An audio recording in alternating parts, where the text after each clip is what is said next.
ಎಲ್ಲರಿಗೂ ನಮಸ್ಕಾರ. ಆತ್ಮೀಯರೇ, ನೆಪೋಲಿಯನ್ ಬೋನಾಪಾರ್ಟೆಯ ದಿಗ್ವಿಜಯಗಳು ಅಥವಾ ಅವನ ದಂಡಯಾತ್ರೆಗಳು ಅಂತಕ್ಕಂಥ ವಿಷಯವನ್ನ ಚರ್ಚೆಯನ್ನು ಕೈಗೊಂಡ ನಂತರ ಸದ್ಯದ ಅವಧಿಯಲ್ಲಿ ನಾವೇನ್ ಮಾಡೋಣಪ್ಪ ಅಂದ್ರೆ ನೆಪೋಲಿಯನ್ ಬೋನಾಪಾರ್ಟೆಯ ಸುಧಾರಣೆಗಳು ಅಂತಕ್ಕಂಥ ವಿಷಯದ ಬಗ್ಗೆ ಚರ್ಚೆಯನ್ನು ಕೈಗೊಂಡು. ಹೀಗಾಗಿ ನೆಪೋಲಿಯನ್ ಬೋನಾಪಾರ್ಟೆಯ ಒಂದು ಸುಧಾರಣೆಗಳನ್ನು ತೆಗೆದುಕೊಂಡಾಗ ಆತ 1799ರಲ್ಲಿ ಡೈರೆಕ್ಟ್ ಆಗಿ ಸರ್ಕಾರವನ್ನ ಪತನಗೊಳಿಸಿ 3 ಪ್ರತಿನಿಧಿಗಳು ಉಳ್ಳಂತಹ ಒಂದು ಕಾನ್ಸುಲೇಟ್ ಸರ್ಕಾರವನ್ನು ಸ್ಥಾಪನೆ ಮಾಡ್ತಾನೆ. ಹೀಗಾಗಿ ಆ ಕಾನ್ಸುಲೇಟ್ ಸರ್ಕಾರದ ಸಂದರ್ಭದಲ್ಲಿ ಆತ ಏನ್ ಮಾಡ್ತಾನಪ್ಪ ಅಂತಂದ್ರ 1789ರ ಫ್ರಾನ್ಸ್ ಕ್ರಾಂತಿ ಗತಿಸಿದ 10 ವರ್ಷಗಳಲ್ಲಿ ಫ್ರಾನ್ಸ್ನಲ್ಲಿ ಕಂಡು ಬರ್ತಕ್ಕಂಥ ಗೊಂದಲದ ವಾತಾವರಣ ಹಾಗೂ ಅಸ್ತವ್ಯಸ್ತ ಪರಿಸ್ಥಿತಿಯನ್ನ ಹೋಗಲಾಡಿಸುವ ಸಲುವಾಗಿ ಆತ ಹಲವಾರು ರೀತಿಯಾದಂತಹ ಒಂದು ಸುಧಾರಣೆಗಳನ್ನ ಕೈಗೊಳ್ತಾನೆ. ಹೀಗಾಗಿ ನೆಪೋಲಿಯನ್ ಬೋನಾಪಾರ್ಟೆಯ ಸುಧಾರಣೆಗಳಂತ ಬಂದಾಗ ಅವು ನಾನಾ ರೀತಿಯಲ್ಲಿ ಕಂಡು ಬರ್ತವೆ. ಉದಾಹರಣೆಗೆ ಆಡಳಿತಕ್ಕೆ ಸಂಬಂಧಿಸಿದಂತೆ ಆಗಿರ್ಬೋದು, ನ್ಯಾಯಾಂಗೀಯ ವ್ಯವಸ್ಥೆಗೆ ಸಂಬಂಧಿಸಿದಂತೆ ಆಗಿರ್ಬೋದು,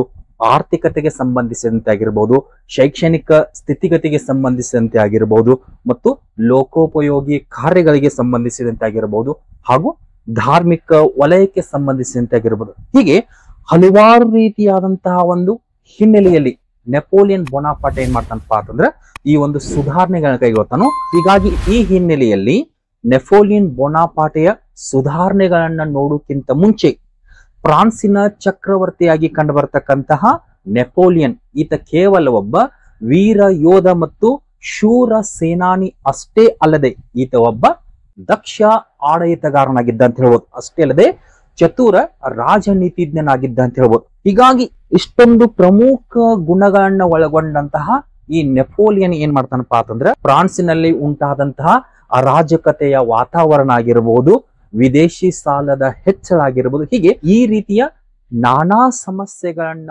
ಹೋಗಲಾಡಿಸುವ ಸಲುವಾಗಿ ಫ್ರಾನ್ಸಿನಲ್ಲಿ ಏನ್ ಮಾಡ್ತಾನಪ್ಪ ಅಂತಂದ್ರ ಹಲವಾರು ರೀತಿಯ ಒಂದು ಸುಧಾರಣೆಗಳನ್ನ ಕೈಗೊಳ್ತಾನೆ. ಹೀಗಾಗಿ ಅಲ್ಲಿ ಕಂಡು ಬರ್ತಕ್ಕಂಥ ಪ್ರಮುಖ ಸುಧಾರಣೆಗಳೆಲ್ಲವೂ ಅವು ಯಾವ ಅವಧಿಯಲ್ಲಿ ಕಂಡು ಬರ್ತಾವಪ್ಪ ಅಂದ್ರ ಆತ ಫ್ರಾನ್ಸಿನ ಕಾನ್ಸೋಲ್ ಆಗಿ ಅಂದ್ರೆ ಕಾನ್ಸೋಲೇಟ್ ಸರ್ಕಾರವನ್ನ ನಡೆಸುವ ಸಂದರ್ಭದಲ್ಲಿ ಅಂತ ಹೇಳ್ಬೋದು. ಹೀಗಾಗಿ ಈ ಹಿನ್ನೆಲೆ ಇಟ್ಟುಕೊಂಡು ನೆಪೋಲಿಯನ್ ಬೋನಾಪಾರ್ಟೆಯ ಸುಧಾರಣೆಗಳನ್ನ ನೋಡುವ ಸಂದರ್ಭದಲ್ಲಿ ಆತನ ರಾಜಕೀಯ ಗೆಲುವುಗಳಿಗಿಂತಲೂ ಆತ ಆಡಳಿತ ರಂಗದಲ್ಲಿ ಮಾಡಿರ್ತಕ್ಕಂತಹ ಪ್ರಯೋಗ ಆಗಿರಬಹುದು ಹಾಗೂ ಜಾರಿಗೆ ತಂದಂತಹ ಪ್ರಗತಿಪರ ಸುಧಾರಣೆಗಳಾಗಿರ್ಬೋದು, ಇವೆಲ್ಲವುಗಳು ಏನ್ ಮಾಡವಪ್ಪ ಅಂತಂದ್ರ ಫ್ರಾನ್ಸಿನ ಇತಿಹಾಸದಲ್ಲಿ ನೆಪೋಲಿಯನ್ನ ಹೆಸರು ಚಿರಸ್ಥಾಯಿಯಾಗುವಂತೆ ಮಾಡಿವೆ ಅಂತ ಹೇಳ್ಬೋದು. ಹೀಗಾಗಿ ಸ್ವತಃ ನೆಪೋಲಿಯನ್ನೇ ಹೇಳುವಂತೆ ನನ್ನ ಕೀರ್ತಿ ನಿಂತಿರುವುದು ನಾನು ಮಾಡಿದ 40 ಯುದ್ಧಗಳಿಂದಲ್ಲ, ಅದರ ಬದಲಾಗಿ ನನ್ನ ಕೀರ್ತಿ ನಿಂತಿರುವುದು ನಾನು ಕೈಗೊಂಡಂತಹ ಸುಧಾರಣೆಗಳಲ್ಲಿ ಅಂತ ಹೇಳ್ತಾನೆ. ಹೀಗಾಗಿ ಈ ಹಿನ್ನೆಲೆಯಲ್ಲಿ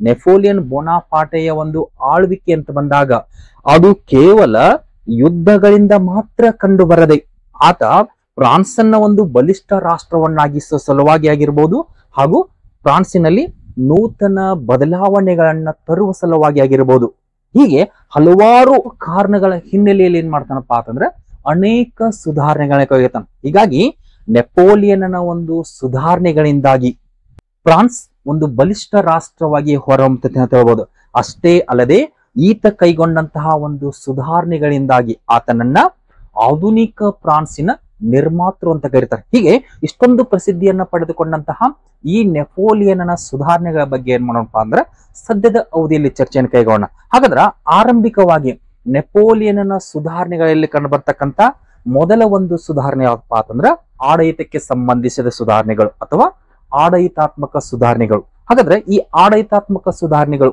ಯಾವ ರೀತಿಯಲ್ಲಿ ಕಂಡು ಬರ್ತಾವಪ್ಪ ಅಂತಂದ್ರೆ ಆತ ಆರಂಭಿಕವಾಗಿ ಫ್ರಾನ್ಸಿನಲ್ಲಿ ತನ್ನ ಒಂದು ಅಧಿಕಾರವನ್ನು ವಹಿಸಿಕೊಂಡಂತ ಸಂದರ್ಭದಲ್ಲಿ ಇಡೀ ಫ್ರಾನ್ಸಿನಾದ್ಯಂತ ಕೇಂದ್ರ ಸರ್ಕಾರದ ಅಡಿಯಲ್ಲಿ ಏಕರೂಪದ ಆಡಳಿತ ವ್ಯವಸ್ಥೆಯನ್ನ ಜಾರಿಗೆ ತರುವ ಮುಖೇನ ಇಡೀ ಫ್ರಾನ್ಸಿಗೆ ಏನ್ ಮಾಡ್ತಾನಪ್ಪ ಅಂದ್ರೆ ಒಂದು ದಕ್ಷ ಆಡಳಿತ ವ್ಯವಸ್ಥೆಯನ್ನು ಒದಗಿಸ್ತಾನೆ ಅಂತ ಹೇಳ್ಬೋದು. ಹೀಗಾಗಿ ಈ ಸಂದರ್ಭದಲ್ಲಿ ಆಡಳಿತಕ್ಕೆ ಸಂಬಂಧಿಸಿದಂತೆ ಹಲವಾರು ಬದಲಾವಣೆಗಳ ತರ್ತಾನೆ. ಉದಾಹರಣೆಗೆ ಮೊದಲ ಒಂದು ಸುಧಾರಣೆ ಯಾವಪ್ಪ ಅಂದ್ರೆ ಕೇಂದ್ರೀಕೃತ ಆಡಳಿತ ವ್ಯವಸ್ಥೆಯ ಜಾರಿ. ಅಂದ್ರೆ ಯಾವ ರೀತಿಯಪ್ಪ ಅಂತಂದ್ರೆ ಸ್ಥಳೀಯ ಆಡಳಿತವನ್ನ ಕೇಂದ್ರ ಸರ್ಕಾರದ ಅಧೀನಕ್ಕೆ ತೆಗೆದುಕೊಂಡು ಇಡೀ ಸಂಪೂರ್ಣ ಅಧಿಕಾರವನ್ನೆಲ್ಲ ಏನ್ ಮಾಡ್ತಾನಪ್ಪ ಅಂದ್ರೆ ತನ್ನಲ್ಲಿ ಕೇಂದ್ರೀಕರಿಸಿಕೊಳ್ತಾನೆ ಅಂತ ಹೇಳ್ಬೋದು. ಇದು ಮೊದಲ ಒಂದು ಸುಧಾರಣೆ. ನೆಕ್ಸ್ಟ್ ಎರಡನೇ ಒಂದು ಸುಧಾರಣೆ ಯಾವಪ್ಪ ಅಂತಂದ್ರ ಸಾಮ್ರಾಜ್ಯವನ್ನು ಅನೇಕ ಪ್ರಾಂತ್ಯಗಳಾಗಿ ವಿಂಗಡಣೆ. ಅಂದ್ರೆ ಯಾವ ರೀತಿಪ್ಪ ಅಂತಂದ್ರ ಆತ ತನ್ನ ಒಂದು ಆಡಳಿತದ ಅನುಕೂಲಕ್ಕಾಗಿ ತನ್ನ ಅಖಂಡ ಸಾಮ್ರಾಜ್ಯವನ್ನ ಏನ್ ಮಾಡ್ತಾನಪ್ಪ ಅಂದ್ರ ಆರೋಂಡಿಸ್ಮೆಂಟ್ ಮತ್ತು ಕಮ್ಯೂನ್ಗಳೆಂಬ ಹಲವಾರು ಪ್ರಾಂತ್ಯಗಳಾಗಿ ವಿಂಗಡಣೆ ಮಾಡ್ತಾನಂತ ಹೇಳ್ಬೋದು. ನೆಕ್ಸ್ಟ್ ಮೂರನೇ ಒಂದು ಸುಧಾರಣೆ ಏನಪ್ಪಾ ಅಂದ್ರ ಪ್ರಾಂತ್ಯಗಳನ್ನ ನೋಡಿಕೊಳ್ಳಲಿಕ್ಕೆ ಅಧಿಕಾರಿಗಳ ನೇಮಕ. ಅಂದ್ರ ಅಖಂಡ ಸಾಮ್ರಾಜ್ಯವನ್ನ ಆರೋಂಡಿಸ್ಮೆಂಟ್ಸ್ ಮತ್ತು ಕಮ್ಯೂನ್ಗಳಾಗಿ ವಿಂಗಡಿಸಿದ ಸಂದರ್ಭದಲ್ಲಿ ಅವುಗಳನ್ನ ನೋಡಿಕೊಳ್ಳಲಿಕ್ಕೆ ಏನ್ ಮಾಡ್ತಾನಪ್ಪ ಅಂದ್ರ ಪ್ರಿಫೆಕ್ಟ್ಸ್, ಸಬ್ ಪ್ರಿಫೆಕ್ಟ್ಸ್ ಮತ್ತು ಮೇಯರ್ಗಳೆಂಬ ಅಧಿಕಾರಿಗಳನ್ನ ನೇಮಕ ಮಾಡ್ತಾನೆ. ಯಾರ್ಯಾರ್ರಿ? ಪ್ರಿಫೆಕ್ಟ್ಸ್, ಸಬ್ ಪ್ರಿಫೆಕ್ಟ್ಸ್ ಮತ್ತು ಮೇಯರ್ಗಳೆಂಬ ಅಧಿಕಾರಿಗಳನ್ನ ನೇಮಕ ಮಾಡ್ತಾನೋ. ಜೊತೆಗೆ ಆ ನೇಮಕಗೊಂಡಂತ ಎಲ್ಲ ಅಧಿಕಾರಿಗಳನ್ನಾಗಿದ್ರಪ್ಪ ಅಂತಂದ್ರ ನೆಪೋಲಿಯನ್ಗೆ ವಿಧೇಯರಾಗಿದ್ರ ಅಂತ ಹೇಳ್ಬೋದು. ಇದು ಆಡಳಿತಾತ್ಮಕ ಸುಧಾರಣೆಯಲ್ಲಿ ಕಂಡು ಬರ್ತಕ್ಕಂಥ ಮೂರನೇ ಒಂದು ಸುಧಾರಣೆ. ನೆಕ್ಸ್ಟ್ ನಾಲ್ಕನೇ ಒಂದು ಸುಧಾರಣೆ ಯಾವ್ದಪ್ಪ ಅಂತಂದ್ರ ದಕ್ಷ ಆರಕ್ಷಕ ದಳ ಮತ್ತು ನಂಬಿಗಸ್ತ ಸೈನ್ಯದ ನೇಮಕ. ಯಾವ ಕಾರಣಪ್ಪ ಅಂತಂದ್ರ ತನ್ನ ಸಾಮ್ರಾಜ್ಯದಲ್ಲಿ ಶಾಂತಿ ಮತ್ತು ಸುವ್ಯವಸ್ಥೆ ನೆಲೆಸುವ ಸಲುವಾಗಿ ಆತ ಏನ್ ಮಾಡ್ತಾನಪ್ಪ ಅಂದ್ರ ದಕ್ಷ ಆರಕ್ಷಕರನ್ನ ನೇಮಕ ಮಾಡ್ತಾ ಹೋಗ್ತಾನೋ. ಜೊತೆಗೆ ತನ್ನ ಒಂದು ದಂಡಯಾತ್ರೆಗಳಲ್ಲಿ ಅನುಕೂಲವಾಗುವ ಸಲುವಾಗಿ ನಂಬಿಗಸ್ತ ಸೈನ್ಯವನ್ನ ನೇಮಕ ಮಾಡಿಕೊಳ್ತಾನ ಅಂತ ಹೇಳ್ಬೋದು. ನೆಕ್ಸ್ಟ್ ಮತ್ತೊಂದು ಸುಧಾರಣೆ ಯಾವಪ್ಪ ಅಂತಂದ್ರ ಸಾರ್ವಜನಿಕ ಆಡಳಿತದಲ್ಲಿ ಮಿತವ್ಯಯ ಪದ್ಧತಿಯ ಜಾರಿಯನ್ನು ತರ್ತಾನೆ. ಯಾವ್ದ್ರಿ? ಸಾರ್ವಜನಿಕ ಆಡಳಿತದಲ್ಲಿ ಮಿತವ್ಯಯ ಪದ್ಧತಿಯನ್ನ ಜಾರಿ ತರ್ತಾನೆ. ಅಂದ್ರ ಖರ್ಚು ವೆಚ್ಚಗಳಿಗೆ ಸಂಬಂಧಿಸಿದಂತ ಕೆಲವೊಂದಷ್ಟು ಸುಧಾರಣೆಯನ್ನು ಕೈಗೊಳ್ತಾನೆ ಅಂತ ಹೇಳ್ಬೋದು. ಹೀಗೆ ಈ ರೀತಿಯಾದಂತ ಪ್ರಮುಖ ಸುಧಾರಣೆಗಳು ನಮಗೆಲ್ಲಿ ಕಂಡು ಬರ್ತಾವಪ್ಪ ಅಂದ್ರ ಅವನ ಒಂದು ಆಡಳಿತಾತ್ಮಕ ಸುಧಾರಣೆಗಳಲ್ಲಿ ಅಂತ ಹೇಳ್ಬೋದು. ಇನ್ ನೆಕ್ಸ್ಟ್ ನೆಪೋಲಿಯನ್ನ ಸುಧಾರಣೆಗಳಲ್ಲಿ ಆಡಳಿತಾತ್ಮಕ ಸುಧಾರಣೆಗಳ ನಂತರ ಆತ ಕೈಗೊಂಡಂತಹ ಮತ್ತೊಂದು ಪ್ರಮುಖ ಸುಧಾರಣೆ ಯಾವಪ್ಪ ಅಂತಂದ್ರ ನ್ಯಾಯಾಂಗೀಯ ಸುಧಾರಣೆಗಳು, ಅಥವಾ ಕೆಲವೊಂದು ಪುಸ್ತಕಗಳಲ್ಲಿ ಇದನ್ನು ಕೋಡ್ ಆಫ್ ನೆಪೋಲಿಯನ್ ಅಂತ ಕರಿತಾನೆ. ಯಾವ ರೀತಿಪ್ಪ ಅಂತಂದ್ರ ಆತ ಫ್ರಾನ್ಸಿನಲ್ಲಿ ಚಕ್ರವರ್ತಿಯಾಗಿ ನೇಮಕಗೊಂಡಂತ ಸಂದರ್ಭದಲ್ಲಿ ಅಂದ್ರ 1804 ಅವಧಿಯಲ್ಲಿ ಏನ್ ಮಾಡ್ತಾನಪ್ಪ ಅಂದ್ರ ಫ್ರಾನ್ಸಿನಲ್ಲಿ ಕಂಡು ಬರ್ತಕ್ಕಂತ ಎಲ್ಲ ಕಾನೂನುಗಳನ್ನ ಕ್ರೋಢೀಕರಿಸಿ ಫ್ರಾನ್ಸ್ ಕ್ರಾಂತಿಯ ತತ್ವಗಳ ಅಡಿಯಲ್ಲಿ ಆಗಿರಬಹುದು ಹಾಗೂ ವೈಜ್ಞಾನಿಕ ತಳಹದಿಯ ಮೇಲೆ ಆಗಿರಬಹುದು ಹಲವಾರು ಹೊಸ ಕಾನೂನುಗಳನ್ನ ಜಾರಿಗೆ ತರ್ತಾನೆ. ಹೀಗಾಗಿ ಆ ಕಾನೂನುಗಳನ್ನ ಜಾರಿಗೆ ತರುವ ಮುಂಚೆ ಆತ ಏನ್ ಮಾಡ್ತಾನಪ್ಪ ಅಂತಂದ್ರ ಹಲವಾರು ನುರಿತ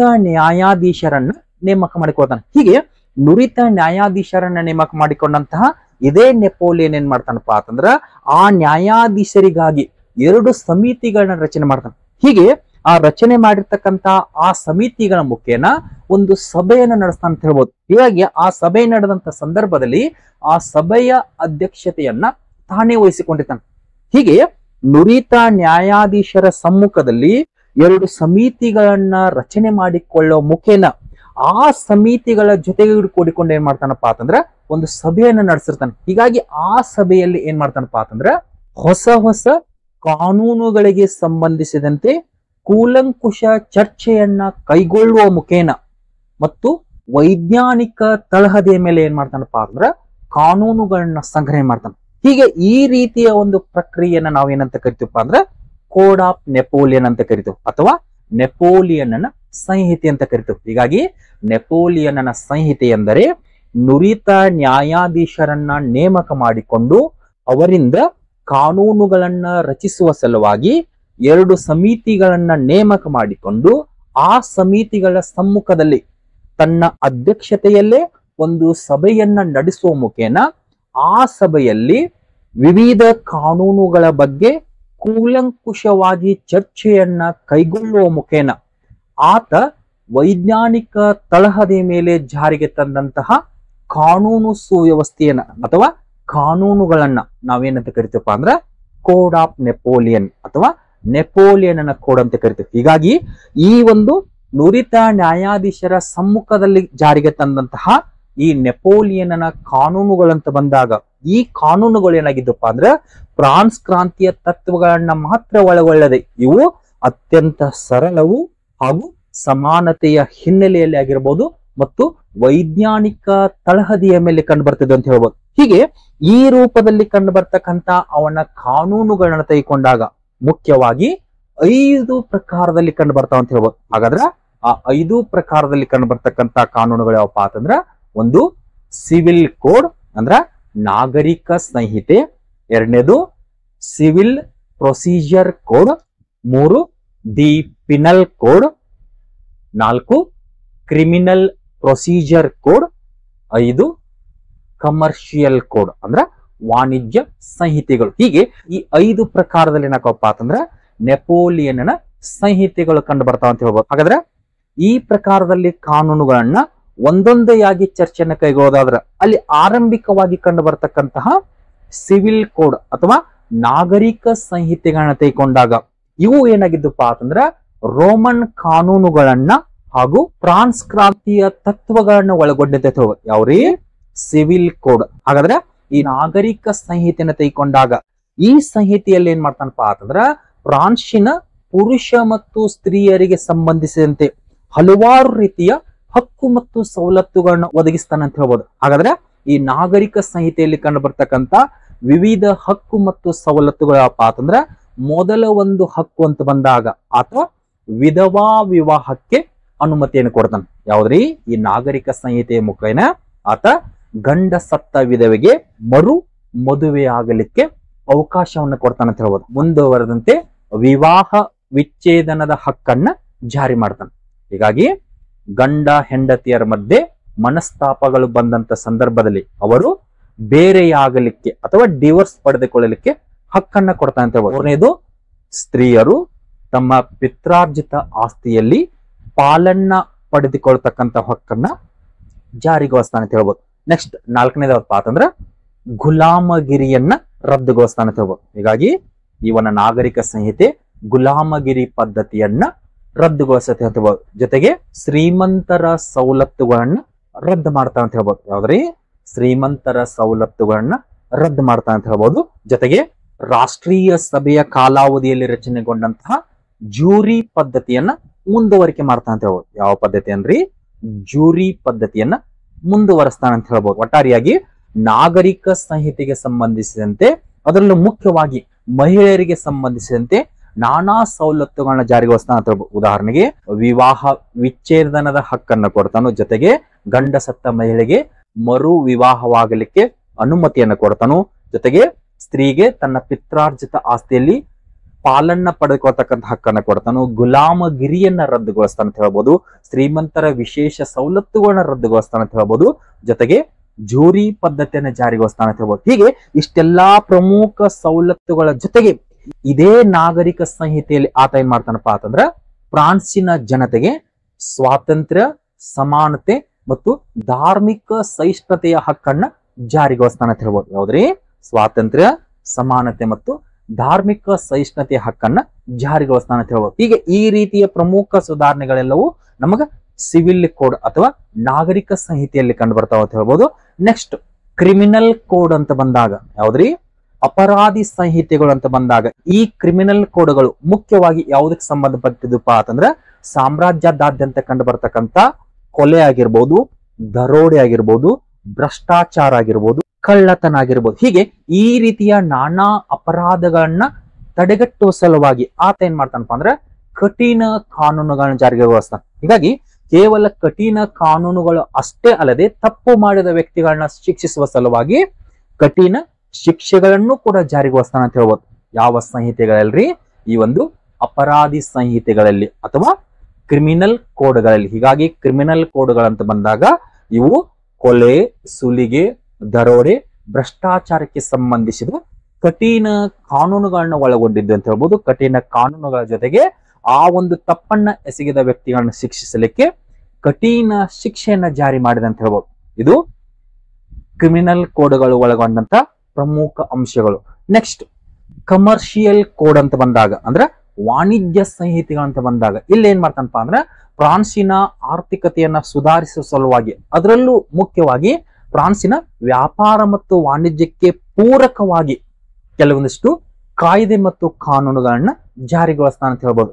ನೆಕ್ಸ್ಟ್ ಪಿನಲ್ ಕೋಡ್ಗಳಂತ ಬಂದಾಗ ಈ ಪಿನಲ್ ಕೋಡ್ಗಳಲ್ಲಿ ಏನ್ ಮಾಡ್ತಾನಪ್ಪ ಅಂದ್ರೆ ಆಸ್ತಿ ಪಾಸ್ತಿಗಳ ಒಂದು ಜಪ್ತಿಗೆ ಅವಕಾಶವನ್ನ ನೀಡುತ್ತೆ ಅಂತ ಹೇಳ್ಬೋದು. ಜೊತೆಗೆ ಸಭೆ ಮತ್ತು ಸಮಾರಂಭಗಳನ್ನ ಮೊಟಕುಗೊಳಿಸುವ ಒಂದು ಅಧಿಕಾರವನ್ನ ಜಾರಿಗೆ ತರ್ತಾನೆ ಅಂತ ಹೇಳ್ಬೋದು. ಹೀಗೆ ಒಟ್ಟಾರೆಯಾಗಿ ನೆಪೋಲಿಯನ್ ಬೋನಾಪಾರ್ಟ್ ಏನ್ ಮಾಡ್ತಾನಪ್ಪ ಅಂದ್ರ 1804ರಲ್ಲಿ ಫ್ರಾನ್ಸಿನ ಎಲ್ಲ ಕಾನೂನುಗಳನ್ನ ಕ್ರೋಢೀಕರಿಸುವ ಮುಖೇನ ಈ ರೀತಿಯ ಒಂದು ಹೊಸ ಕಾನೂನುಗಳನ್ನ ಜಾರಿಗೆ ತರ್ತಾನೆ ಅಂತ ಹೇಳ್ಬೋದು. ಹೀಗಾಗಿ ಈ ಹಿನ್ನೆಲೆಯಲ್ಲಿ ಸ್ವತಃ ನೆಪೋಲಿಯನ್ ಏನ್ ಹೇಳ್ತಾನಪ್ಪ ಅಂದ್ರ ನನ್ನ ಕೀರ್ತಿ ನಿಂತಿರುವುದು ನಾನು ಮಾಡಿದ 40 ಯುದ್ಧಗಳಿಂದಲ್ಲ, ಅದರ ಬದಲಾಗಿ ನನ್ನ ಕೀರ್ತಿ ನಿಂತಿರುವುದು ನಾನು ಕೈಗೊಂಡಂತಹ ಸುಧಾರಣೆಗಳೆಲ್ಲ ಅಂತ ಹೇಳ್ಬೋದು. ಅದರಲ್ಲೂ ಮುಖ್ಯವಾದಂತಹ ಸುಧಾರಣೆಗಳು ನ್ಯಾಯಾಂಗೀಯ ಸುಧಾರಣೆಗಳು ಅಂತ ಹೇಳ್ಬೋದು. ಹೀಗೆ ಒಟ್ಟಾರೆಯಾಗಿ ಈ ಒಂದು ನೆಪೋಲಿಯನ್ನ ಸಂಹಿತೆಗಳಿಂದಾಗಿ ಅಥವಾ ಕೋಡ್ ಆಫ್ ನೆಪೋಲಿಯನ್ನಿಂದಾಗಿ ಇಲ್ಲಿ ಕಂಡು ಬರತಕ್ಕಂತ ಅನೇಕ ಕಾನೂನುಗಳು ಕೇವಲ ಫ್ರಾನ್ಸಿಗೆ ಮಾತ್ರ ಸಂಬಂಧಿಸಿದೆ. ಯುರೋಪಿನ ನಾನಾ ರಾಷ್ಟ್ರಗಳ ಮೇಲೆ ಏನ್ ಮಾಡಿದಪ್ಪ ಅಂದ್ರ ತನ್ನದೇ ಆದಂತ ಒಂದು ಪ್ರಭಾವವನ್ನ ಬೀರಿದೆ ಅಂತ ಹೇಳ್ಬೋದು. ಹೀಗಾಗಿ ಈ ಹಿನ್ನೆಲೆ ಇಟ್ಟುಕೊಂಡು ನೆಪೋಲಿಯನ್ ಜಾರಿಗೆ ತಂದಂತಹ ನ್ಯಾಯಾಂಗೀಯ ಸುಧಾರಣೆಗಳಿಂದಾಗಿ ನೆಪೋಲಿಯನ್ ಅನ್ನ ಏನಂತ ಕರೀತಾರಪ್ಪ ಅಂತಂದ್ರ ಎರಡನೇ ಜಸ್ಟೀನಿಯನ್ ಅಂತ ಕರೀತಾರೆ. ಏನಂತ ಕರೀತಾರ್ರಿ? ರೋಮನ್ ಸಾಮ್ರಾಜ್ಯದಲ್ಲಿ ಕಂಡು ಬರ್ತಕ್ಕಂತ ಒಬ್ಬ ಕಾನೂನು ಸುಧಾರಕ ಯಾರ್ರಿ? ಜಸ್ಟೀನಿಯನ್. ಹೀಗಾಗಿ ಆ ಜಸ್ಟೀನಿಯನ್ಗೆ ಹೋಲಿಸಿ ಈ ನೆಪೋಲಿಯನ್ ಅನ್ನ ಏನಂತ ಕರೀತಾರಪ್ಪ ಅಂತಂದ್ರ ಯುರೋಪಿನ ಎರಡನೇ ಜಸ್ಟೀನಿಯನ್ ಅಂತ ಕರೀತಾರೆ. ಅಷ್ಟೇ ಅಲ್ಲದೆ ಈತನನ್ನ ಬ್ಯಾಬಿಲೋನಿಯಾದ ಅರಸನಾದಂತ ಹಮ್ಮೂರಬಿಗೆ ಹೋಲಿಕೆ ಮಾಡ್ತಾರ ಅಂತ ಹೇಳ್ಬೋದು. ಯಾರನ್ರಿ? ಈ ನೆಪೋಲಿಯನ್. ಹೀಗೆ ಈ ರೀತಿಯಾಗಿ ನಮಗೇನಕ್ಕಪ್ಪ ಅಂತಂದ್ರ ನೆಪೋಲಿಯನ್ ಸುಧಾರಣೆಗಳಲ್ಲಿ ಅವನ ಒಂದು ನ್ಯಾಯಾಂಗೀಯ ಸುಧಾರಣೆಗಳು ಕಂಡು ಬರ್ತಾವ ಅಂತ ಹೇಳ್ಬೋದು. ಇನ್ ನೆಕ್ಸ್ಟ್ ಮೂರನೇ ಪ್ರಕಾರದ ಒಂದು ಸುಧಾರಣೆ ಯಾವತ್ತಪ್ಪ ಅಂತಂದ್ರ ಧಾರ್ಮಿಕ ಸುಧಾರಣೆಗಳು ಅಂತ ಹೇಳ್ಬೋದು. ಯಾವ್ರಿ? ಧರ್ಮಕ್ಕೆ ಸಂಬಂಧಿಸಿದಂತ ಸುಧಾರಣೆಗಳು. ಹೀಗಾಗಿ ಅವಾಗ ನಾವು ಧಾರ್ಮಿಕ ಸುಧಾರಣೆಗಳಂತ ಕರಿತೀವಿ. ಹೀಗಾಗಿ ಆ ಧಾರ್ಮಿಕ ಸುಧಾರಣೆಗಳನ್ನ ನೋಡುದಾದ್ರ ಮೂಲತಃ ನೆಪೋಲಿಯನ್ ಧರ್ಮದಲ್ಲಿ ಅಷ್ಟೊಂದು ಹೆಚ್ಚಿನ ಶ್ರದ್ಧೆ ಮತ್ತು ನಂಬಿಕೆಯನ್ನ ಹೊಂದಿರಲಿಲ್ಲ ಅಂತ ಹೇಳ್ಬೋದು. ಹೀಗೆ ಧರ್ಮದಲ್ಲಿ ಶ್ರದ್ಧೆ ಮತ್ತು ನಂಬಿಕೆಯನ್ನ ಹೊಂದದೇ ಇದ್ದರೂ ಕೂಡ ಈ ನೆಪೋಲಿಯನ್ನ ಅಭಿಪ್ರಾಯದಲ್ಲಿ ಧರ್ಮವಿಲ್ಲದ ರಾಜ್ಯ ಖಾಲಿ ಪಾತ್ರೆ ಅಂತ ತಿಳಿದಿದೆ ಅಂತ ಹೇಳ್ಬೋದು. ಅಥವಾ ಕೆಲವೊಂದು ಪುಸ್ತಕಗಳಲ್ಲಿ ಇದನ್ನ ಧರ್ಮವಿಲ್ಲದ ರಾಜ್ಯ ದಿಕ್ಸೂಚಿ ಇಲ್ಲದ ಹಡಗು ಅಂತ ಕರೀತಾರೆ. ಹೀಗೆ ಒಟ್ಟಾರೆಯಾಗಿ ಧರ್ಮಕ್ಕೆ ಹೆಚ್ಚಿನ ಪ್ರಾಶಸ್ತ್ಯವನ್ನ ಕೊಟ್ಟಂತಹ ನೆಪೋಲಿಯನ್ ಏನ್ ಮಾಡ್ತಾನಪ್ಪ ಅಂದ್ರ 1802ರಲ್ಲಿ ಪೋಪ್ನಾದಂತ 7ನೇ ಪಯಸ್ನೊಂದಿಗೆ ಒಂದು ಧಾರ್ಮಿಕ ಒಪ್ಪಂದವನ್ನ ಮಾಡಿಕೊಳ್ಳುವ ಮುಖೇನ ಈ ರೀತಿಯ ಒಂದು ಧಾರ್ಮಿಕ ಸುಧಾರಣೆಗಳನ್ನ ಕೈಗೊಳ್ತಾನೆ ಅಂತ ಹೇಳ್ಬೋದು. ಹಾಗಾದ್ರೆ ಈ ಧಾರ್ಮಿಕ ಸುಧಾರಣೆಗಳನ್ನ ಕೈಗೊಳ್ಳಲಿಕ್ಕೆ ಕಾರಣ ಏನಪ್ಪಾ ಅಂತಂದ್ರ 1789ರ ಫ್ರಾನ್ಸ್ ಕ್ರಾಂತಿಯಿಂದಾಗಿ ಪೋಪನಿಗೆ ನೋವು ಉಂಟಾಗಿರುತ್ತೆ ಅಂತ ಹೇಳ್ಬೋದು. ಯಾವ ರೀತಿ ನೋವಪ್ಪ ಅಂದ್ರ ಪೋಪನಿಗೆ ಸಂಬಂಧಿಸಿದಂತೆ ಕೆಲವೊಂದಿಷ್ಟು ಸವಲತ್ತುಗಳನ್ನ ಕಸಿದುಕೊಂಡು ಬಿಟ್ಟಿರ್ತಾರೆ ಅಂತ ಹೇಳ್ಬೋದು. ಹೀಗಾಗಿ ಆ ಪೋಪನಿಗೆ ನೋವುಂಟಾಗುವುದು ಅಷ್ಟೇ ಅಲ್ಲದೆ ಫ್ರಾನ್ಸ್ ದೇಶ ಏನಾಗಿರುತ್ತಪ್ಪ ಅಂದ್ರ ಕ್ಯಾಥೋಲಿಕ್ ಚರ್ಚಿನ ಒಂದು ಬೆಂಬಲವನ್ನ ಕಳೆದುಕೊಂಡು ಬಿಟ್ಟಿರುತ್ತೆ. ಹೀಗಾಗಿ ಈ ಸಂದರ್ಭದಲ್ಲಿ ಇದನ್ನೆಲ್ಲವನ್ನು ಗಮನಿಸಿರ್ತಕ್ಕಂತಹ ನೆಪೋಲಿಯನ್ ಏನ್ ಮಾಡ್ತಾನಪ್ಪ ಅಂದ್ರ ಫ್ರಾನ್ಸ್ ಕ್ರಾಂತಿಯಿಂದ ಪೋಪನಿಗಾದಂತ ನೋವನ್ನ ಶಮನ ಮಾಡುವ ಮುಖೇನ ಹಾಗೂ ಫ್ರಾನ್ಸ್ ಕಳೆದುಕೊಂಡಂತಹ ಕ್ಯಾಥೋಲಿಕ್ಕರ ಬೆಂಬಲವನ್ನ ಪುನಃ ಪಡೆದುಕೊಳ್ಳುವ ಸಲುವಾಗಿ 1802ರಲ್ಲಿ ಏನ್ ಮಾಡ್ತಾನಪ್ಪ ಅಂದ್ರ ಪೋಪನಾದಂತಹ 7ನೇ ಪಯಸ್ನೊಂದಿಗೆ ಒಂದು ಧಾರ್ಮಿಕ ಒಪ್ಪಂದವನ್ನು ಮಾಡಿಕೊಳ್ತಾನು. ಹೀಗಾಗಿ ಆ ಧಾರ್ಮಿಕ ಒಪ್ಪಂದವನ್ನ ನಾವೇನಂತ ಕರಿತೀವಪ್ಪ ಅಂದ್ರ ಕಾನ್ ಕಾರ್ಡಾಟ್ ಒಪ್ಪಂದ ಅಂತ ಕರಿತೀವಿ. ಏನಂತ ಕರಿತೀವ್ರಿ?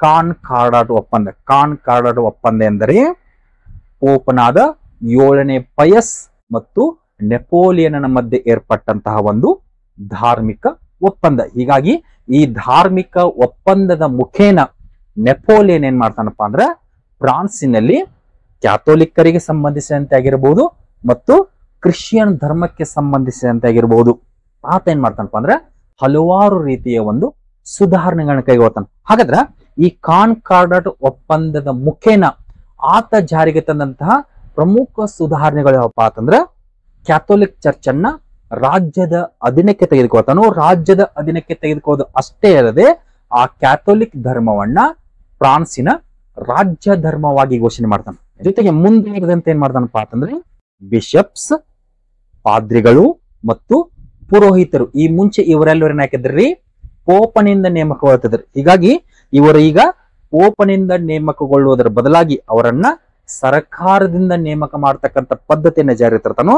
ಜೊತೆಗೆ ಕೇವಲ ಅವರ ನೇಮಕ ಅಷ್ಟಲ್ಲದೆ ಸರ್ಕಾರದಿಂದಲೇ ಅವರ ಒಂದು ವೇತನವನ್ನು ಭರಿಸುವ ಪದ್ಧತಿಯನ್ನು ಜಾರಿ ತರ್ತಾನೆ. ಜೊತೆಗೆ ಮುಂದುವರೆದಂತೆ ಏನ್ ಮಾಡ್ತಾನಪ್ಪ ಅಂತಂದ್ರ ಫ್ರಾನ್ಸ್ ಕ್ರಾಂತಿಯ ಸಂದರ್ಭದಲ್ಲಿ ಬಂಧನಕ್ಕೊಳಗಾದಂತಹ ಅನೇಕ ಪಾದ್ರಿಗಳನ್ನ ಏನ್ ಮಾಡ್ತಾನಪ್ಪ ಅಂದ್ರ ಬಿಡುಗಡೆ ಮಾಡ್ತಾನೆ ಅಂತ ಹೇಳ್ಬೋದು. ಜೊತೆಗೆ ಕೆಲವೊಂದಿಷ್ಟು ಪುರೋಹಿತರ ಮೇಲೆ ಆತ ಏನ್ ಮಾಡ್ತಾನಪ್ಪ ಅಂದ್ರ ಶಿಸ್ತುಬದ್ಧ ನಿಯಮಗಳನ್ನ ಜಾರಿಗೊಳಿಸ್ತಾನೆ ಅಂತ ಹೇಳ್ಬೋದು. ಕೆಲವೊಂದಿಷ್ಟು ಪುರೋಹಿತರಿಗೋಸ್ಕರ ಶಿಸ್ತುಬದ್ಧ ನಿಯಮಗಳನ್ನ ಜಾರಿಗೊಳಿಸ್ತಾನೆ ಅಂತ ಹೇಳ್ಬೋದು.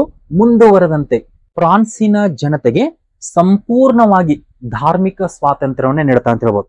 ಹೀಗಾಗಿ ಫ್ರಾನ್ಸಿನಲ್ಲಿ ಕಂಡು ಬರತಕ್ಕಂಥ ಜನರು ತಮಗಿಷ್ಟ ಬಂದಂತ ಒಂದು ಧರ್ಮವನ್ನ ಪಾಲಿಸಲಿಕ್ಕೆ ಅನುಮತಿಯನ್ನು ನೀಡ್ತಾ ಅಂತ ಹೇಳ್ಬೋದು. ಹೀಗೆ ಒಟ್ಟಾರೆಯಾಗಿ ಈ ಎಲ್ಲ ರೀತಿಯ ಒಂದು ಧಾರ್ಮಿಕ ಸುಧಾರಣೆಗಳಿಂದಾಗಿ ಸ್ವತಃ ನೆಪೋಲಿಯನ್ನೇ ಏನ್ ಹೇಳ್ತಾನಪ್ಪ ಅಂದ್ರ, ನಾನು ಈಜಿಪ್ತಿನಲ್ಲಿ ಮಹಮ್ಮದಿಯನಾಗಿಯೂ ಜೊತೆಗೆ ಫ್ರಾನ್ಸಿನಲ್ಲಿ ಕ್ಯಾಥೋಲಿಕ್ನಾಗಿಯೂ ಇರುತ್ತೇನೆ ಅಂತ ಹೇಳ್ತಾನೆ. ಹೀಗೆ ಈ ರೀತಿಯಾದಂತ ಪ್ರಮುಖ ಸುಧಾರಣೆಗಳ ಬಗ್ಗೆ ಏನಪ್ಪಾ ಅಂದ್ರೆ ಈ ಧಾರ್ಮಿಕ ವಿಷಯಕ್ಕೆ ಸಂಬಂಧಿಸಿದಂತೆ ಕಂಡು ಬರ್ತಾ ಅಂತ ಹೇಳ್ಬೋದು.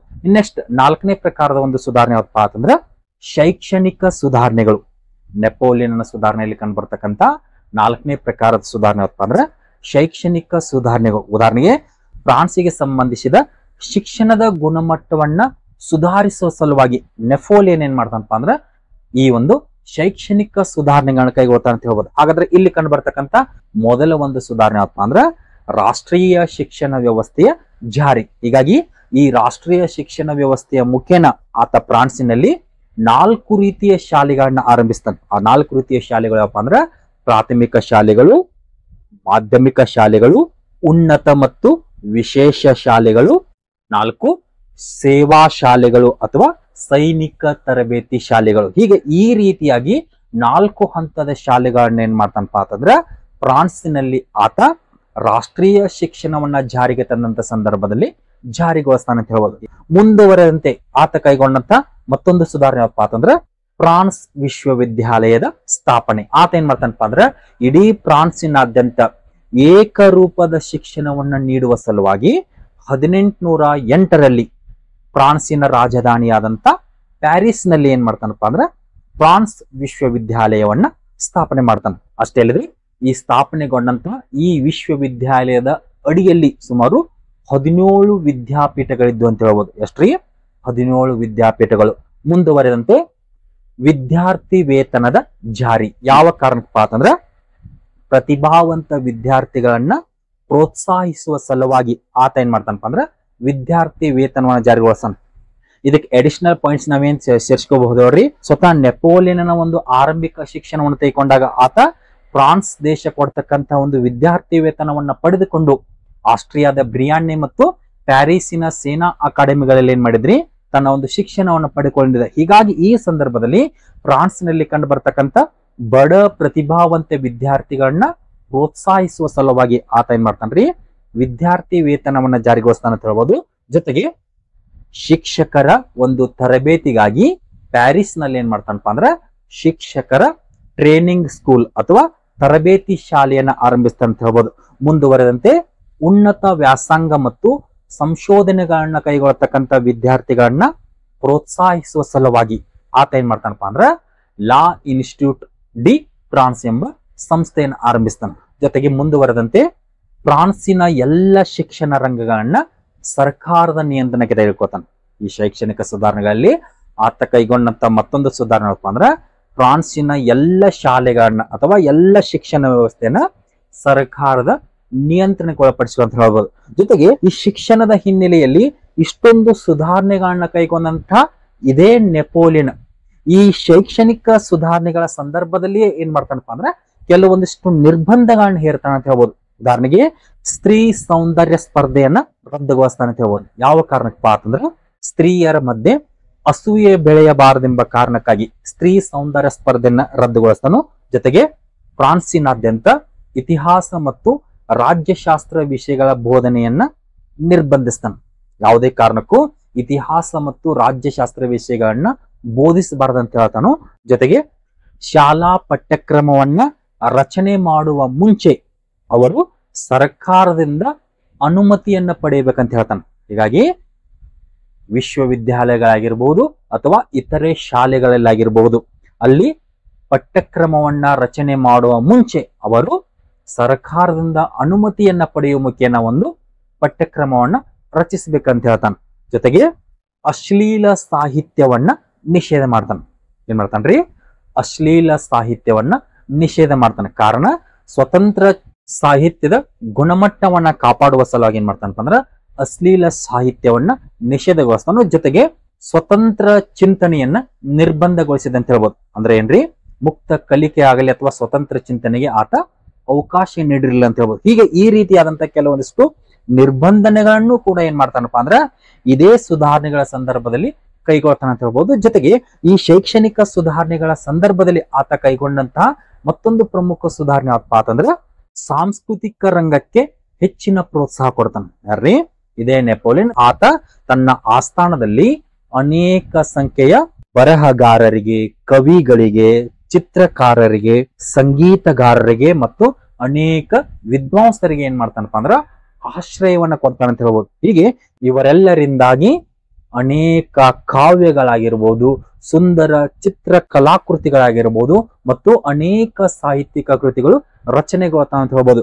ಜೊತೆಗೆ ಇದೇ ಸಾಂಸ್ಕೃತಿಕ ರಂಗಕ್ಕೆ ಪ್ರೋತ್ಸಾಹ ಕೊಟ್ಟಂತ ಸಂದರ್ಭದಲ್ಲಿಯೇ ಇದೇ ನೆಪೋಲಿಯನ್ನಿಂದಾಗಿ ಈಜಿಪ್ಟ್ ನಾಗರಿಕತೆಯ ಒಂದು ಅಧ್ಯಯನ ಆರಂಭ ಆಯ್ತು ಅಂತ ಹೇಳ್ಬೋದು. ಯಾವ ರೀತಿಪ್ಪ ಅಂತಂದ್ರೆ ಆತ ಈಜಿಪ್ಟ್ ದಂಡಯಾತ್ರೆನ ಕೈಗೊಳ್ಳತಕ್ಕಂಥ ಸಂದರ್ಭದಲ್ಲಿ ಆತ ತನ್ನೊಂದಿಗೆ 175 ವಿದ್ವಾಂಸರು, ಅನೇಕ ವಿಜ್ಞಾನಿಗಳು ಮತ್ತು ಕಲಾಕಾರರನ್ನ ಕರೆದುಕೊಂಡು ಏನ್ ಮಾಡಿರ್ತಾನ್ರಿ ಆ ಒಂದು ಈಜಿಪ್ತಿನ ದಂಡಯಾತ್ರೆನ ಕೈಗೊಂಡಿರ್ತಾ ಹೇಳ್ಬೋದು. ಒಟ್ಟಾರೆಯಾಗಿ ನೆಪೋಲಿಯನ್ನ ಕಾಲಾವಧಿಯಲ್ಲಿ ಈಜಿಪ್ತಿನ ವಿವರಣೆ ಅಂತಕ್ಕಂಥ ಕೃತಿ ರಚನೆಗೊಳ್ಳುವುದು ಅಷ್ಟೇ ಅಲ್ಲದೆ ಈಜಿಪ್ತಿನ ನಾಗರಿಕತೆಯ ಅಧ್ಯಯನ ಆರಂಭವಾಯಿತು ಅಂತ ಹೇಳ್ಬೋದು. ಹೀಗೆ ಒಟ್ಟಾರೆಯಾಗಿ ಶೈಕ್ಷಣಿಕ ವಲಯಕ್ಕೆ ಸಂಬಂಧಿಸಿದಂತೆ ಈ ಸುಧಾರಣೆಗಳನ್ನು ನೋಡುವುದು ಅಷ್ಟೇ ಅಲ್ಲದೆ ಅವತ್ತಿನ ಕಾಲಾವಧಿಯಲ್ಲಿ ಫ್ರಾನ್ಸಿನ ಎಲ್ಲ ಕಡೆಗಳಲ್ಲಿ ಬೋಧಿಸ್ತಕ್ಕಂಥ 2 ಪ್ರಮುಖ ವಿಷಯಗಳು ಯಾವಾಗಿದ್ದಪ್ಪ ಅಂತಂದ್ರ ಒಂದು ಕ್ರೈಸ್ತ ಧರ್ಮದ ನೀತಿ ಶಾಸ್ತ್ರ ಆಗಿರ್ಬೋದು ಮತ್ತು ರಾಷ್ಟ್ರ ನಿಷ್ಠೆ ಆಗಿರ್ಬೋದು. ಹೀಗೆ ಈ 2 ವಿಷಯಗಳನ್ನ ಅತಿ ಹೆಚ್ಚಾಗಿ ಫ್ರಾನ್ಸಿನ ಎಲ್ಲ ಕಡೆಗಳಲ್ಲಿ ಏನ್ ಮಾಡ್ತಾರಪ್ಪ ಅಂದ್ರೆ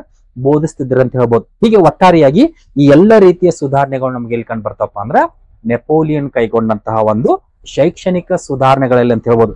ನೆಕ್ಸ್ಟ್ ಮತ್ತೊಂದು ಪ್ರಕಾರದ ಸುಧಾರಣೆ ಯಾವಪ್ಪ ಅಂತಂದ್ರ ಆರ್ಥಿಕ ಸುಧಾರಣೆಗಳು. ನೆಪೋಲಿಯನ್ನ ಸುಧಾರಣೆಗಳಲ್ಲಿ ಕಂಡು ಬರ್ತಕ್ಕಂಥ 5ನೇ ಪ್ರಕಾರದ ಒಂದು ಸುಧಾರಣೆ ಯಾವಪ್ಪ ಅಂದ್ರ ಆರ್ಥಿಕ ಸುಧಾರಣೆಗಳು. ತನ್ನ ದೇಶದ ಅಂದ್ರೆ ಫ್ರಾನ್ಸಿನ ಆರ್ಥಿಕ ಸ್ಥಿತಿಯನ್ನ ಸುಧಾರಿಸಲಿಕ್ಕಾಗಿರ್ಬೋದು, ಜೊತೆಗೆ ರಾಷ್ಟ್ರೀಯ ಆದಾಯವನ್ನ ಹೆಚ್ಚಿಸಲಿಕ್ಕಾಗಿರ್ಬೋದು. ಹೀಗೆ ಇವುಗಳ ಹಿನ್ನೆಲೆಯಲ್ಲಿ ಮಾಡ್ತಾನಪ್ಪ ಅಂದ್ರೆ ಕೆಲವೊಂದಿಷ್ಟು ಆರ್ಥಿಕ ಸುಧಾರಣೆಗಳನ್ನ ಕೈಗೊಳ್ತಾನೆ ಅಂತ ಹೇಳ್ಬೋದು. ಹಾಗಾದ್ರೆ ಇಲ್ಲಿ ಕಂಡು ಬರ್ತಕ್ಕಂಥ ಪ್ರಮುಖ ಸುಧಾರಣೆಗಳು ಯಾವಪ್ಪ ಅಂತಂದ್ರ ಮೊದಲ ಒಂದು ಸುಧಾರಣೆ ಅಂತ ಬಂದಾಗ ಏಕರೂಪದ ತೆರಿಗೆಯ ಜಾರಿ. ಅಂದ್ರೆ ಇಡೀ ಫ್ರಾನ್ಸಿನಾದ್ಯಂತ ಇರತಕ್ಕಂತಹ ಬಹುವಿಧದ ತೆರಿಗೆಯನ್ನ ತೆಗೆದುಹಾಕಿ ಆತ ಇಡೀ ಫ್ರಾನ್ಸಿನಾದ್ಯಂತ ಏನ್ ಮಾಡ್ತಾನಪ್ಪ ಅಂದ್ರ ಒಂದೇ ರೀತಿಯ ಅಥವಾ ಏಕರೂಪದ ಒಂದು ತೆರಿಗೆಯನ್ನ ಜಾರಿಗೊಳಿಸ್ತಾ ಅಂತ ಹೇಳ್ಬೋದು.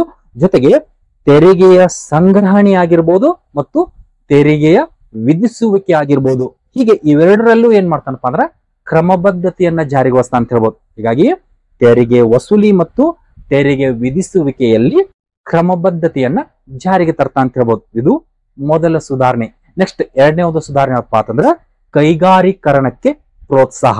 ಅಂದ್ರ ತನ್ನ ದೇಶದ ಕೈಗಾರಿಕೆಗಳನ್ನ ರಕ್ಷಿಸುವ ಸಲುವಾಗಿ ಮತ್ತು ಗೃಹ ಕೈಗಾರಿಕೆಗಳನ್ನ ಪ್ರೋತ್ಸಾಹಿಸುವ ಸಲುವಾಗಿ ಆತ ಏನ್ ಮಾಡ್ತಾನಪ್ಪ ಅಂದ್ರ ಈ ಒಂದು ಕೈಗಾರೀಕರಣಕ್ಕೆ ಪ್ರೋತ್ಸಾಹವನ್ನ ನೀಡ್ತಾ ಅಂತ ಹೇಳ್ಬೋದು. ನೆಕ್ಸ್ಟ್ 3ನೇ ಒಂದು ಸುಧಾರಣೆ ಯಾವಪ್ಪ ಅಂತಂದ್ರೆ ರೆವೆನ್ಯೂ ಬೋರ್ಡ್ಗಳ ಸ್ಥಾಪನೆ. ಯಾವ ಕಾರಣಕ್ಕಪ್ಪ ಅಂದ್ರೆ ತನ್ನ ದೇಶದ ಒಂದು ಆದಾಯದ ಮೂಲಗಳನ್ನ ಹೆಚ್ಚಿಸಿಕೊಳ್ಳುವ ಸಲುವಾಗಿ ಆತ ಏನ್ ಮಾಡ್ತಾನಪ್ಪ ಅಂತಂದ್ರೆ ತೆರಿಗೆ ಮಂಡಳಿಗಳನ್ನ ಸ್ಥಾಪನೆ ಮಾಡ್ತಾನೆ ಅಂತ ಹೇಳ್ಬೋದು. ನೆಕ್ಸ್ಟ್ 4ನೇ ಒಂದು ಸುಧಾರಣೆ ಯಾವಪ್ಪ ಅಂದ್ರೆ ಬ್ಯಾಂಕ್ ಆಫ್ ಫ್ರಾನ್ಸ್ ನ ಸ್ಥಾಪನೆ ಅಥವಾ ಫ್ರಾನ್ಸ್ ಬ್ಯಾಂಕಿನ ಸ್ಥಾಪನೆ. ಆತ ಏನ್ ಮಾಡ್ತಾನಪ್ಪ ಅಂದ್ರೆ ತನ್ನ ದೇಶದ ನಾಣ್ಯ ಸುಧಾರಣೆಗಾಗಿ ಅಥವಾ 1800ರಲ್ಲಿ ಅಂದ್ರೆ ಪ್ಯಾರಿಸ್ ನಲ್ಲಿ ಏನ್ ಮಾಡ್ತಾನಪ್ಪ ಅಂದ್ರೆ ಬ್ಯಾಂಕ್ ಆಫ್ ಫ್ರಾನ್ಸ್ ಎಂಬ ಹೊಸ ಬ್ಯಾಂಕ್ ಅನ್ನ ಸ್ಥಾಪನೆ ಮಾಡ್ತಾನೆ. ನೆಕ್ಸ್ಟ್ 5ನೇ ಒಂದು ಸುಧಾರಣೆ ಯಾವಪ್ಪ ಅಂದ್ರೆ ವಿದೇಶಿ ಸಾಲದ ಪ್ರಮಾಣದಲ್ಲಿ ಕಡಿತ. ಅಂದ್ರೆ ಈ ಮುಂಚೆ ಲೂಯಿಗಳು ಏನ್ ಮಾಡ್ತಿದ್ರಿ ವಿದೇಶದಿಂದ ಅಧಿಕ ರೂಪದಲ್ಲಿ ಏನ್ ಮಾಡ್ತಿದ್ರಿ ವಿದೇಶಿ ಸಾಲವನ್ನ ಪಡ್ಕೋತಿದ್ರಿ. ಆದ್ರೆ ನೆಪೋಲಿಯನ್ ಏನ್ ಮಾಡ್ತಾನಪ್ಪ ಅಂದ್ರೆ ತನ್ನ ಅಧಿಕಾರದ ಅವಧಿಯಲ್ಲಿ ವಿದೇಶಿ ಸಾಲದ ಪ್ರಮಾಣವನ್ನ ಕಡಿತಗೊಳಿಸ್ತಾನೆ ಅಥವಾ ಕಡಿಮೆಗೊಳಿಸ್ತಾನೆ ಅಂತ ಹೇಳ್ಬೋದು. ಮುಂದುವರೆದಂತೆ ಷೇರು ವ್ಯವಹಾರಗಳೆಲ್ಲವನ್ನು ಏನ್ ಮಾಡ್ತಾನಪ್ಪ ಅಂತಂದ್ರೆ ಕ್ರಮಬದ್ಧಗೊಳಿಸ್ತಾನೆ ಅಂತ ಹೇಳ್ಬೋದು. ಮುಂದುವರೆದಂತೆ ಫ್ರಾಂಕ್ ಎಂಬ ಹೊಸ ನಾಣ್ಯ ವ್ಯವಸ್ಥೆಯ ಜಾರಿ. ಯಾವ ಕಾರಣಕ್ಕಪ್ಪ ಅಂತಂದ್ರೆ ತನ್ನ ದೇಶದಲ್ಲಿ ಉಂಟಾದಂತ ಆರ್ಥಿಕ ಮುಗ್ಗಟ್ಟಾಗಿರ್ಬೋದು, ಹಣದುಬ್ಬರಾಗಿರ್ಬೋದು, ಹೀಗೆ ಇವುಗಳನ್ನ ಸರಿಪಡಿಸುವ ಸಲುವಾಗಿ ಆತ 1804ರಲ್ಲಿ ಫ್ರಾಂಕ್ ಎಂಬ ಹೊಸ ನಾಣ್ಯವನ್ನ ಜಾರಿಗೊಳಿಸ್ತಾನೆ ಅಂತ ಹೇಳ್ಬೋದು. ನೆಕ್ಸ್ಟ್ ಮುಂದುವರೆದಂತೆ ಕಠಿಣ ಕಾನೂನುಗಳ ಜಾರಿ. ಯಾವ ಕಾರಣಕ್ಕಪ್ಪ ಅಂತಂದ್ರೆ ತೆರಿಗೆಯ ವಸೂಲಿಯ ಸಂಗ್ರಹದಲ್ಲಿ ಆಗಿರ್ಬೋದು ಮತ್ತು ಇತರೆ ಕೈಗಾರಿಕಾ ವಲಯದಲ್ಲಾಗಿರ್ಬೋದು ಇಲ್ಲಿ ಕಂಡು ಬರ್ತಕ್ಕಂಥ ಭ್ರಷ್ಟಾಚಾರ ದುಂದುಗಾರಿಕೆ ಮತ್ತು ಜೂಜಾಟ ಇವುಗಳನ್ನ ತೆಗೆದು ಹಾಕುವ ಸಲುವಾಗಿ ಅಥವಾ ಅವುಗಳನ್ನ ಸಂಪೂರ್ಣವಾಗಿ ನಿರ್ಬಂಧಗೊಳಿಸುವ ಸಲುವಾಗಿ ಆತ ಏನ್ ಮಾಡ್ತಾನಪ್ಪ ಅಂದ್ರ ಕಠಿಣ ಕಾನೂನುಗಳನ್ನ ಜಾರಿಗೊಳಿಸ್ತಾನೆ. ಮುಂದುವರೆದಂತೆ ಕಂಡು ಬರ್ತಕ್ಕಂಥ ಸುಧಾರಣೆಗಳಪ್ಪ ಅಂತಂದ್ರ ಕೃಷಿ ಕ್ಷೇತ್ರಕ್ಕೆ ಪ್ರೋತ್ಸಾಹ. ಯಾವ ರೀತಿಪ್ಪ ಅಂತಂದ್ರ ಬೆಲ್ಜಿಯಂ ಮತ್ತು ಬ್ರಿಟನ್ ಮಾದರಿಯಲ್ಲಿ ಫ್ರಾನ್ಸಿನ ರೈತರು ತಮ್ಮ ಒಂದು ಕೃಷಿಯನ್ನ ಮಾಡಲಿಕ್ಕೆ ಪ್ರೋತ್ಸಾಹ ಕೊಡ್ತಾನೆ ಅಂತ ಹೇಳ್ಬೋದು. ಯಾವ ಮಾದರಿಯಲ್ರಿ? ಬೆಲ್ಜಿಯಂ ಮತ್ತು ಬ್ರಿಟನ್ಗಳಲ್ಲಿ ಕಂಡು ಬರತಕ್ಕಂತ ಆ ಒಂದು ಕೃಷಿ ಮಾದರಿಯ ಒಂದು ವ್ಯವಸಾಯವನ್ನ ತಮ್ಮ ಫ್ರಾನ್ಸ್ ದೇಶದಲ್ಲಿ ತಮ್ಮ ರೈತರು ಮಾಡಲಿಕ್ಕೆ ಅವರಿಗೆ ಅನುಮತಿಯನ್ನ ಅಥವಾ ಪ್ರೋತ್ಸಾಹವನ್ನ ಕೊಡ್ತಾನೆ ಅಂತ ಹೇಳ್ಬೋದು. ಜೊತೆಗೆ ಮತ್ತೊಂದು ಸುಧಾರಣೆ ಏನಪ್ಪಾ ಅಂದ್ರ ಕೈಗಾರಿಕಾ ಸಮಿತಿಯ ರಚನೆ. ಯಾವ ಕಾರಣಕ್ಕಪ್ಪ ಅಂತಂದ್ರ ಕಾರ್ಮಿಕರು ಮತ್ತು ವರ್ತಕರ ನಡುವೆ ಕಂಡು ಬರ್ತಕ್ಕಂತಹ ವಿವಾದಗಳನ್ನ ಬಗೆಹರಿಸುವ ಸಲುವಾಗಿ ಈ ಕೈಗಾರಿಕಾ ಸಮಿತಿಯನ್ನ ಸ್ಥಾಪನೆ ಮಾಡ್ತಾನೆ. ಜೊತೆಗೆ ಫ್ರಾನ್ಸಿನಾದ್ಯಂತ ಏನ್ ಮಾಡ್ತಾನಪ್ಪ ಅಂದ್ರ ಉಳಿತಾಯದ ಆಯವ್ಯಯವನ್ನ ರೂಪಿಸ್ತಾನೆ. ಅಂದ್ರ ಆಯಾ ಕ್ಷೇತ್ರಗಳಿಗೆ ಸಂಬಂಧಿಸಿದ ಖರ್ಚು ವೆಚ್ಚಗಳನ್ನ ನೋಡಿಕೊಂಡು ಆ ಖರ್ಚು ವೆಚ್ಚಗಳ ಭಾರವನ್ನ ತಗ್ಗಿಸುವ ಸಲುವಾಗಿ ಆತ ಏನ್ ಮಾಡ್ತಾನಪ್ಪ ಅಂದ್ರ ಉಳಿತಾಯದ ಆಯವ್ಯಯವನ್ನ ರೂಪಿಸ್ತಾನೆ ಅಂತ ಹೇಳ್ಬೋದು. ಹೀಗೆ ಈ ರೀತಿಯಾದಂತಹ ಪ್ರಮುಖ ಸುಧಾರಣೆಗಳನ್ನ ಕೈಗೊಳ್ಳುವ ಮುಖೇನ ಆತ ಬಲಹೀನವಾದಂತಹ ಫ್ರಾನ್ಸ್ ದೇಶವನ್ನ ಒಂದು ಬಲಿಷ್ಠ ರಾಷ್ಟ್ರವನ್ನಾಗಿ ಮಾರ್ಪಡಿಸ್ತಾನಂತ ಹೇಳ್ಬೋದು. ಹೀಗಾಗಿ ಈ ಆರ್ಥಿಕ ಸುಧಾರಣೆಗಳ ಹಿನ್ನೆಲೆಯಲ್ಲಿ ನೆಪೋಲಿಯನ್ನನ್ನ ಆಧುನಿಕ ಫ್ರಾನ್ಸಿನ ನಿರ್ಮಾಪಕ ಅಂತ ಕರೀತಾರೆ ಅಂತ ಹೇಳ್ಬೋದು. ಏನಂತ ಕರೀತಾರ್ರಿ? ಆಧುನಿಕ ಫ್ರಾನ್ಸಿನ ನಿರ್ಮಾಪಕ ಅಂತ ಕರೀತಾರೆ ಅಂತ ಹೇಳ್ಬೋದು. ನೆಕ್ಸ್ಟ್ ಇದೇ ನೆಪೋಲಿಯನ್ನ ಸುಧಾರಣೆಗಳಲ್ಲಿ ಕಂಡು ಬರ್ತಕ್ಕಂತ 6ನೇ ಒಂದು ಸುಧಾರಣೆ ಯಾವಪ್ಪ ಅಂದ್ರ ಲೋಕೋಪಯೋಗಿ ಕಾರ್ಯಗಳು ಅಥವಾ ಸಾರ್ವಜನಿಕ ಕಲ್ಯಾಣ ಕಾರ್ಯಗಳು.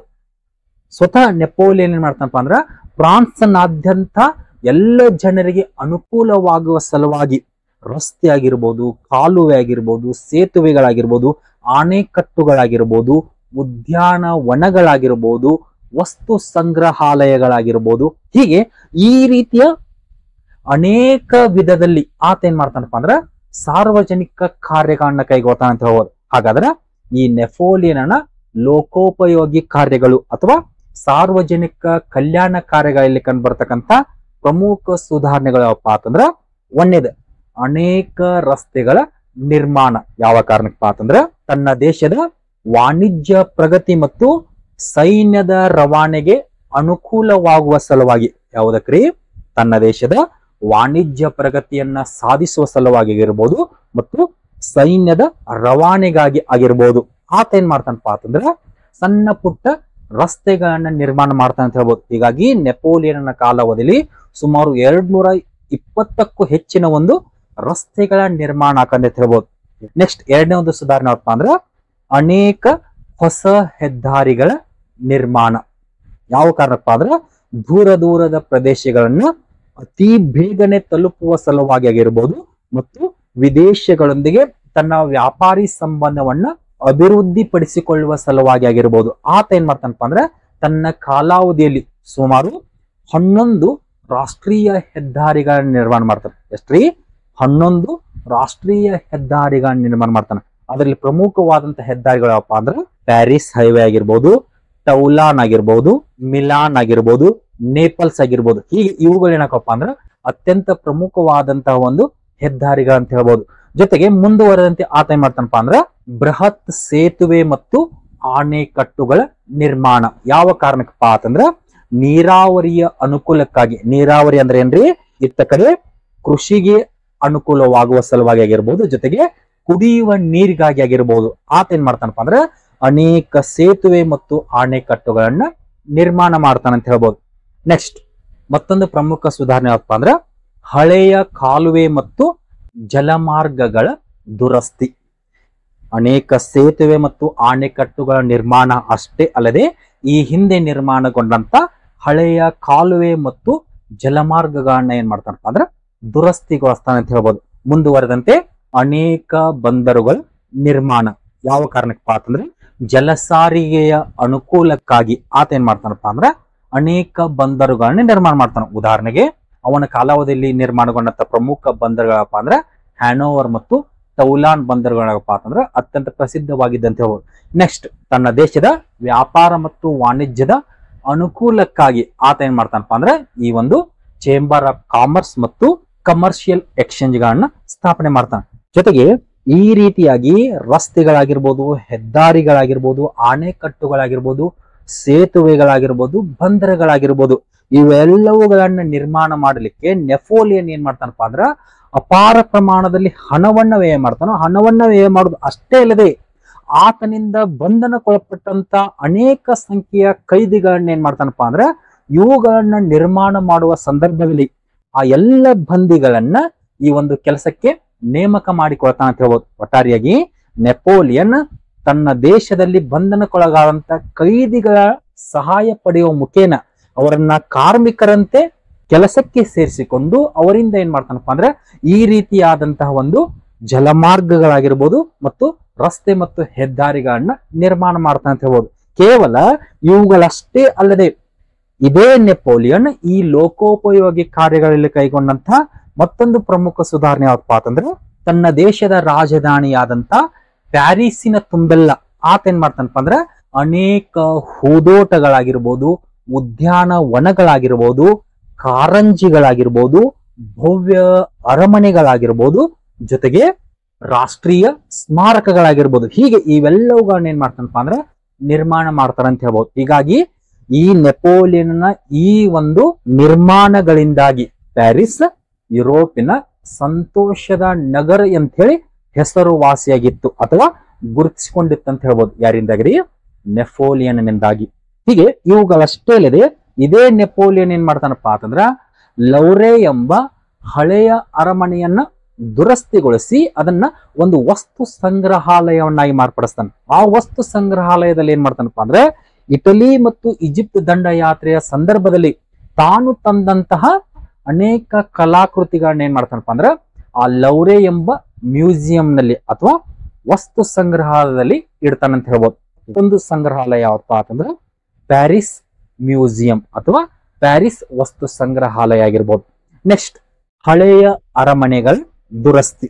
ನೆಪೋಲಿಯನ್ ತನ್ನ ಕಾಲಾವಧಿಯಲ್ಲಿ ಈ ಹಿಂದೆ ನಿರ್ಮಾಣಗೊಂಡಂತ ಹಳೆಯ ಅರಮನೆಗಳನ್ನ ಏನ್ ಮಾಡ್ತಾನಪ್ಪ ಅಂದ್ರೆ ದುರಸ್ತೀಕರಣಗೊಳಿಸ್ತಾನ ಅಂತ ಹೇಳ್ಬೋದು. ಉದಾಹರಣೆಗೆ ರ್ಯಾಂಬೋಲೆಟ್ ಅರಮನೆ ಆಗಿರ್ಬೋದು, ಸೇಂಟ್ ಕ್ಲಾಡ್ ಅರಮನೆ ಆಗಿರ್ಬೋದು, ಬ್ಲೂ ಲಾರ್ಡ್ಸ್ ಅರಮನೆ ಆಗಿರ್ಬೋದು, ಫೌಂಟನ್ ಬ್ಲೂ ಅರಮನೆ ಆಗಿರ್ಬೋದು. ಹೀಗೆ ಈ ರೀತಿಯ ಅನೇಕ ಅರಮನೆಗಳನ್ನ ಏನ್ ಮಾಡ್ತಾನಪ್ಪ ಅಂದ್ರೆ ದುರಸ್ತಿಗೊಳಿಸ್ತಾನ ಅಥವಾ ಹೀಗೆ ಈ ಎಲ್ಲ ರೀತಿಯ ಒಂದು ಪ್ರಮುಖ ಸುಧಾರಣೆಗಳು ನಮಗೆ ಎಲ್ಲಿ ಕಂಡು ಬರ್ತಾವ್ರಿ? ಲೋಕೋಪಯೋಗಿ ಸುಧಾರಣೆಗಳು ಕಂಡು ಬರ್ತಾವ ಅಂತ ಹೇಳ್ಬೋದು. ನೆಕ್ಸ್ಟ್, ಮತ್ತೊಂದು ರೀತಿಯ ಸುಧಾರಣೆ ಯಾವಪ್ಪ ಅಂತಂದ್ರೆ ಲಿಸನ್ ಆಫ್ ಹಾನರ್. ಯಾವ್ದ್ರಿ? Legion of honour. ನೆಪೋಲಿಯನ್ ಏನ್ ಮಾಡ್ತಾನಪ್ಪ ಅಂದ್ರೆ ತನ್ನ ಅಧಿಕಾರದ ಅವಧಿಯಲ್ಲಿ ಅಂದ್ರೆ ತನ್ನ ಆಡಳಿತದ ಅವಧಿಯಲ್ಲಿ ದಕ್ಷತೆಯಿಂದ ಕಾರ್ಯ ಮಾಡಿದ ಅಧಿಕಾರಿಗಳನ್ನ ಗೌರವಿಸುವ ಸಲುವಾಗಿ ಈ ಲಿಸನ್ ಆಫ್ ಹಾನರ್ ಎಂಬ ಪದ್ಧತಿಯನ್ನ ಜಾರಿಗೆ ತರ್ತಾನೆ. ಹಾಗಾದ್ರೆ ಲಿಸನ್ ಆಫ್ ಹಾನರ್ ಎಂದರೆ ನಾಗರಿಕ ಮತ್ತು ಸೈನಿಕ ವಲಯಗಳಲ್ಲಿ ನಿಷ್ಠಾವಂತಿಕೆಯಿಂದ ಸೇವೆಯನ್ನ ಸಲ್ಲಿಸಿದ ಅಧಿಕಾರಿಗಳನ್ನು ಗೌರವಿಸುವ ಸಲುವಾಗಿ ನೆಪೋಲಿಯನ್ ಜಾರಿಗೆ ತಂದ ಪದ್ಧತಿಯೇ ಲಿಸನ್ ಆಫ್ ಹಾನರ್. ಹಾಗಾದ್ರೆ ಈ ಲಿಸನ್ ಆಫ್ ಹಾನರ್ ಅಂತ ಬಂದಾಗ ಇದರಲ್ಲಿ ಸುಮಾರು 6,000 ಸದಸ್ಯರಿದ್ದಾರೆ ಅಂತ ಹೇಳ್ಬೋದು. ಹೀಗಾಗಿ ಈ 6,000 ಸದಸ್ಯರನ್ನ ಒಳಗೊಂಡಂತಹ ಈ ಲಿಸನ್ ಆಫ್ ಹಾನರ್ ನ ನೋಡಿದಾಗ ಈ ಪ್ರಶಸ್ತಿಯನ್ನ ವಿತರಿಸುವ ಸಂದರ್ಭದಲ್ಲಿ ನೆಪೋಲಿಯನ್ ಏನ್ ಮಾಡ್ತಾರಪ್ಪ ಅಂದ್ರ ಯಾವುದೇ ಒಂದು ಮತಭೇದವಿಲ್ಲದೆ ಅಂದ್ರೆ ಲಿಂಗ ತಾರತಮ್ಯವನ್ನ ಮಾಡದೆ ಮೇಲು ಕೀಳು ಎಂಬ ಅಸಮಾನತೆಯನ್ನ ತೋರದೆ